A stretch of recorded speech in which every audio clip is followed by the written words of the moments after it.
घडामोडींवर एक नजर टाकूया।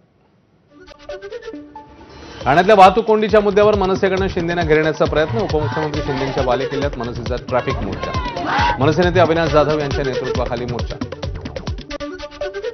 हिंगोलीत ठाकरेंच्या शिवसेनेच्या पदाधिकाऱ्यांनी कृषी मंत्र्यांचा ताफा रोखला। ओला दुष्काळ जाहीर करण्याच्या मागणीसाठी कृषी मंत्र्यांना दाखवले काळे झेंडे।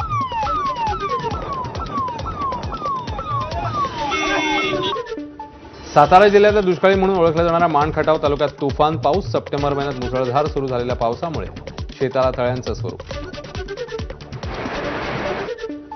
जालन्यामध्ये पंचनाम्यासाठी अधिकाऱ्यांची कसरत। पुराच्या पाण्यातनं दोरीच्या साहाय्याने गाठलं गाव। भाटेपुरी गावातील कृषी सहाय्यक आणि तलाठ्याचा व्हिडिओ समोर।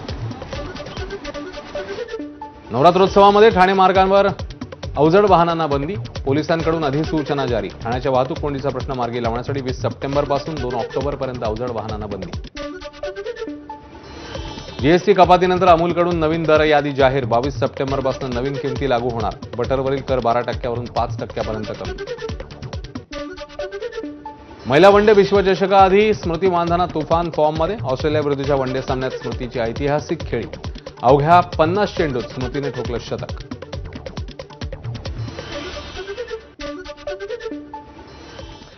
या होत्या वेगवान घडामोडी। या बुलेटिनमध्ये इकडेच थांबतो। एक छोटासा ब्रेक नंतर महत्त्वाचे अपडेट्स अमोल सोबत।